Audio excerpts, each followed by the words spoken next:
This video today is on seagull heads, how to remove them. It does say do not remove.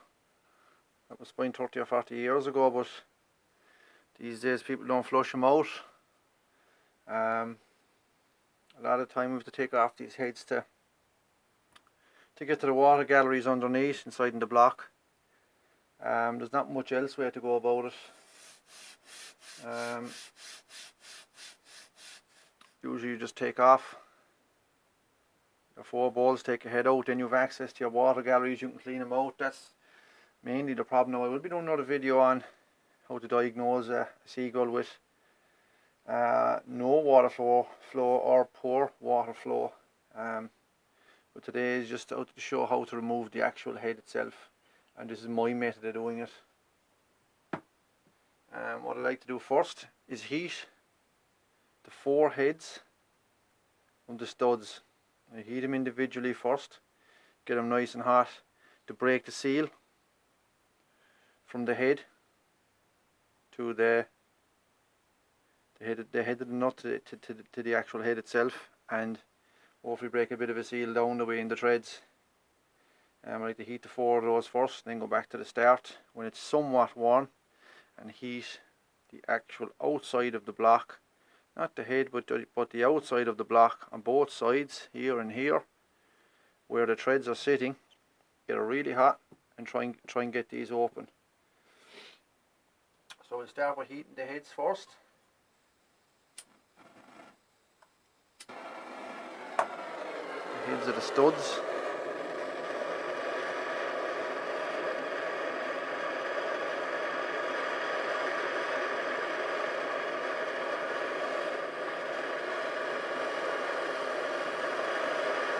This helps to break the seal. Now these studs are actually sitting in water inside in these water galleries, so you can imagine how rusted they are inside in this block.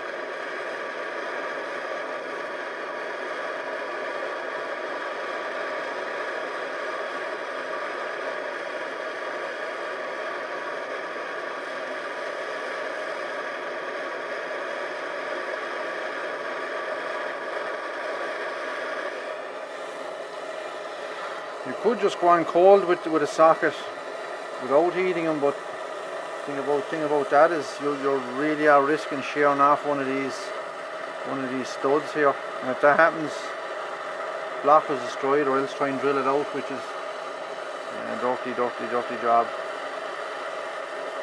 So I like to do this no matter how good it looks, just to do this anyway. But usually once you've done a few of them, you can tell how hard they're going to be just by looking at the state of the heads and the general motor itself. Now these might be a little bit sticky, but I think they'll come out. This is an engine here that I got in. I don't have much history on it, so I do like to take the head off of one I don't know, just to make sure that every bit of water is going through. But what can happen is you're still getting the water flow, but a certain part of the block is actually blocked up with salt and dirt and everything, and it's actually only running through a small section of the block. So it's good to actually get these heads off if possible, or if you think it needs it. Just to get your 4 stud heads heated up first. I'm going to try and break that seal if I can at all first, with some chance.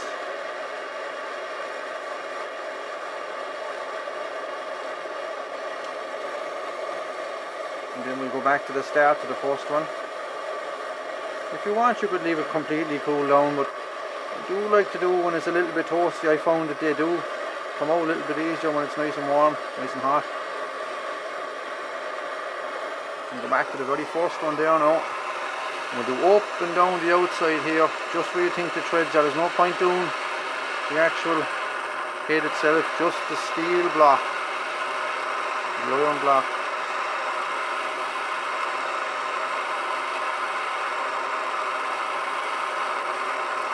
So you want to do that side of the thread, the outside of the block, that side of the block, and this side, just on the other side there, just to make sure that it'll open. I like to do them individually and open them individually while they're absolutely boiling hot.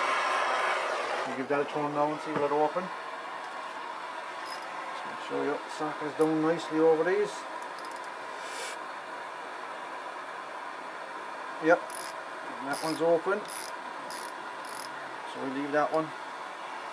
We'll come back to that. And we'll hit the outside of this block down here.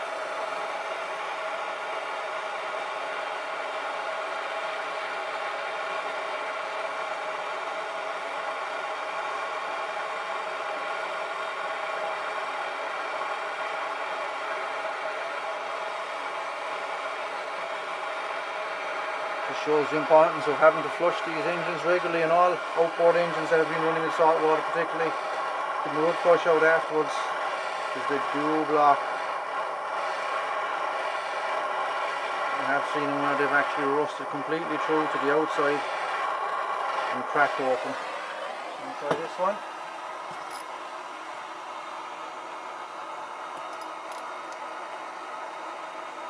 Yeah, that's that one. Not too bad. Let's see the block on this.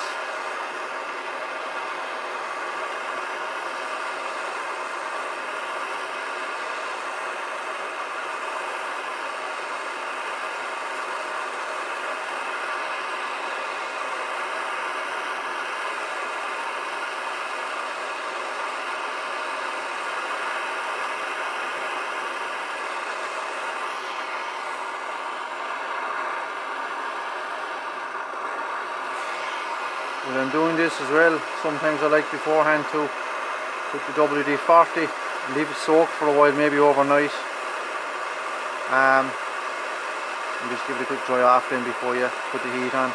As you can see, I have no tank, I have no carburetor, fuel lines or anything hanging around here when I'm doing this. Saves blowing your head off.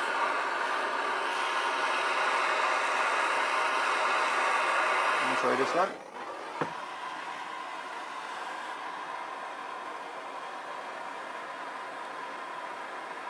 Yep, that's that one. They're all loose now except for this last corner one here.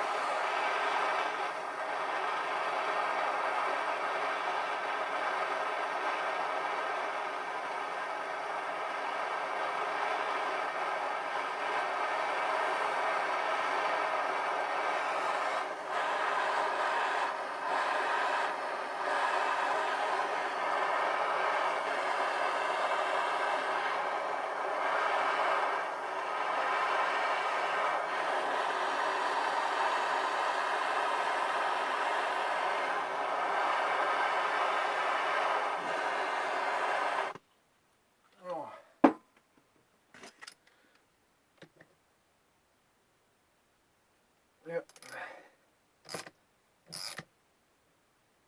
I'll come back to that because it's very hot. Get these all popped out now, and we'll have a little look underneath. There is a little copper gasket there as well.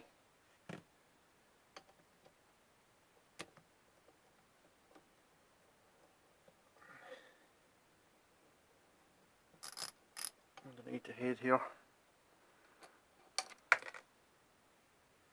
Should be a washer under each one of those. Swatch the hands if it is still very hot.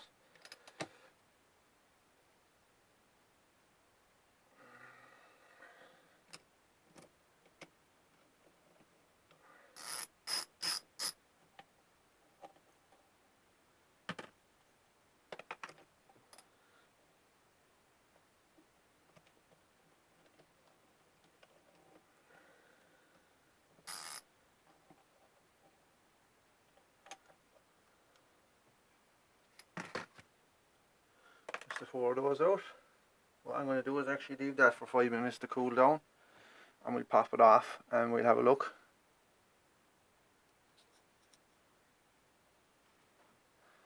Right, so that's after cooling down a bit.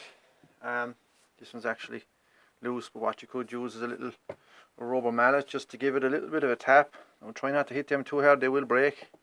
Just give it a bit of a tap that way, maybe from the sides as well if it is a bit stuck. Don't go too mad at them, take your time with those because they will break. just pop it off. There's the inside of our head. We'll have to clean all this off here now before we can reassemble this. And here's our little screwdriver there for that now, a small one. Let me try and get under it here somehow. Just run it along. Take your time with these things. Don't be horsing on them. They will break. Everything will break there. That's where going too hard on. There's your little washer. These can be reused. Some people reuse them. I reuse them all the time. What I like to do is clean them all down with petrol, both sides. Give it a good scrub. Get it back up shiny. And I actually heat it again with the torch. And when you see the colour coming into the material, you'll see that it'll actually soften up again, become supple, and it can actually be used back down over it, and you can reuse it. And it is good as long as you put it back on with a bit of instant gasket or something like that with it. Now I'll tilt this up to here now, and you can see that's where the water comes out here. Now there is a bit of stuff inside there. That is, you see all that rubbish coming out there. That one is free. That's seized. That's completely blocked.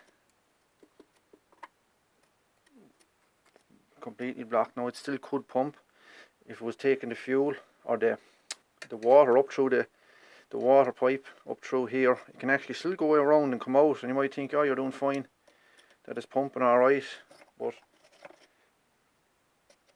these areas, this particular area of the block here, the lower section here, that will actually become very hot there. That's not getting any coolant at all. Now it might survive, but we just like to have things running right too. And that's it on the head removal. Just make sure you clean out all those things. Some people use a little Dremel. I use just a little screwdriver myself and just try and break out all that stuff. Turn it upside down, give it a clean out, make sure it's all fine and everything is running as it should. Just make sure you go in along all those little, you can see the amount of stuff that's actually after building up. All that kind of rusty stuff that's there. Rusty, salt, all that kind of rubbish.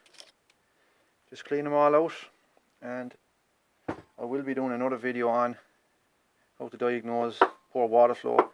This could be the problem on some of them, just the block itself. It could be in the water line and so on. But like and subscribe. Thanks for watching, and I'll be doing a few other videos on, there's a fuel tap repair for the Seagulls, flywheel removal. I'll be doing amyl carbs, have the Villiers carb up. I'll be doing the ultrasonic cleaner, and I've actually done a homemade piston press to release these pistons that have actually been seized inside in it, and I've actually made up a press that I can actually press out these pistons. Okay, thanks again.